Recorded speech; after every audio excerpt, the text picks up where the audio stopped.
Jikalau ada sifat-sifat yang kurang menyenangkan pada anak, maka sesungguhnya Allah ingin mengangkat derajat orang tuanya dengan mengeluarkan ikhtiar terbaiknya agar pahala mengalir baginya. Sebab di balik perawatan orang tua terhadap anaknya, disitulah pahala diberikan.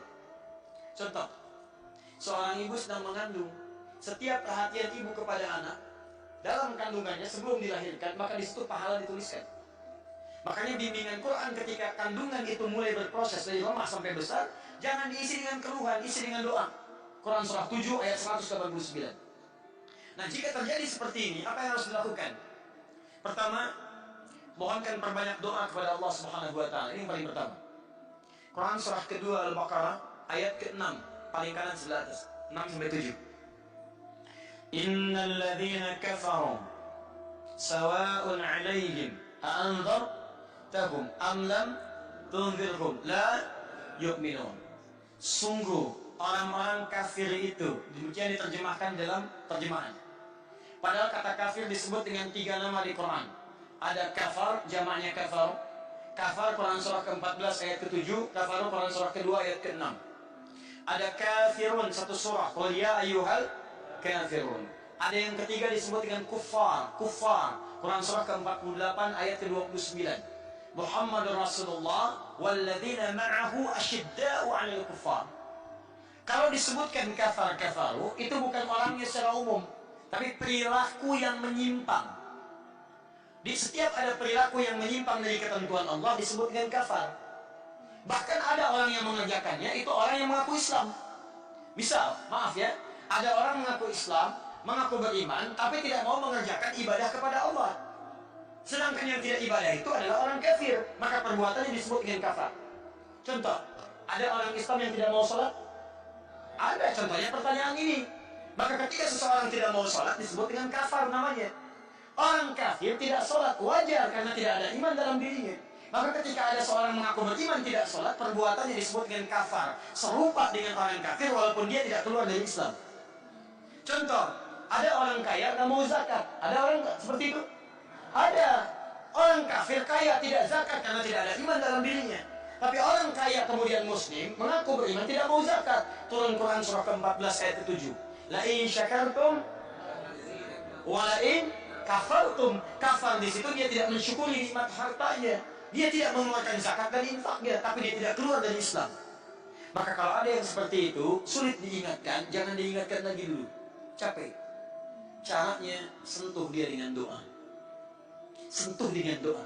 Kalau ada sesuatu tidak bisa diingatkan dengan akal, maka sentuh dengan bahasa hati. Karena sesuatu yang mengalir dari hati akan masuk ke dalam hati. Itu kaidah nanti dalam doa, termasuk dalam cinta. Cinta itu kadang-kadang memerlukan bahasa hati, bukan dengan menggunakan bahasa akal. Sentuhlah dia tepat di hatimu, maka dia akan jadi milikmu untuk selamanya. Nah, itu bahasa cinta. Dalam bahasa hati disebut dengan doa. Ya muqallibal qulub tsabbit qulubana ala dinik. Maka yang pertama Anda lakukan kalau ada orang keras sulit diingatkan, sentuh dengan doa. Karena itu Nabi Musa alaihissalam ketika akan diutus kepada Fir'aun, Fir'aun itu keras luar biasa. Keras, punya perbuatan yang dahsyat, kriminalitasnya tinggi, dan kalimat-kalimatnya bukan cuma menyebalkan. Ketika keluar kalimat di lisannya, Anda bisa kehilangan nyawa. Saya tidak suka dengan rambutnya, tolong pisahkan kepala dari badannya. Bukan minta dicukur, pisahkan kepala dari badannya. Fir'aun. Maka dari itu Nabi Musa, beliau tahu kalau saya sambut dengan kalimat langsung, boleh jadi kalimat ini akan menghadirkan celaan dan cercaan yang luar biasa. Maka ketika akan menghadapi orang kasar seperti itu, apa yang disebutkan oleh Musa? Beliau berdoa, Rabbi shrahli wa yassirli wahlul 'uqdatam yafqahu. Saran saya bagi ibu ini, pertama perbanyak doa dulu. Kedua, saya pernah sarankan tipe yang sama dengan sifat ini saat kami mengasuh pesantren di Jakarta. Ada seorang ibu bisa coba seperti ini. Kemudian dia datang dengan wajah yang bersedih, mengatakan, Ustaz, anak saya sulit sholat. Persis seperti ini. Saya katakan, ibu sudah ingatkan? Sudah. Berapa kali? Sekian kali. Ibu jangan ingatkan lagi. Malam ini ibu sholat. Kemudian ibu sholat di sampingnya tengah malam, dekat kamarnya, ibu berdoa kepada Allah, minta tepat di samping anak itu. Sentuh Allah dengan kalimat-kalimat yang kuat. Sebut Al-Asmaul Husna, Quran surah ke-17 ayat 110 sampai 111. Mintakan kepada Allah dengan ikhtiar ibu yang telah merawatnya. Sebutkan, ya Allah, Engkau titipkan dia kepada saya, bukan kepada ibu yang lain. Engkau yang tetapkan saya mengandung dia, bukan ibu yang lain. Engkau tetapkan kepada saya untuk menyusuinya, bukan ibu yang lain. Dan Engkau tetapkan kepada saya untuk merawatnya, bukan ibu yang lain. Ya Allah, mau jadikan wasilah anak ini sebagai yang mengantarkan saya ke surga. Jangan jadikan anak ini sebagai wasilah untuk mengantarkan kami ke neraka, ya Allah. Mintakan kepada Allah Subhanahu wa ta'ala. Nanti 3 hari setelah ini coba datang lagi, bagaimana hasilnya? Anda tahu apa yang terjadi? Hari ketiga, ibu itu datang. Dari kejauhan sudah menyebut nama, Ustaz, bawa nasi uduk. Dekat wajahnya senyum. Saya tanya, kenapa Bu? Alhamdulillah, anak saya sudah sholat.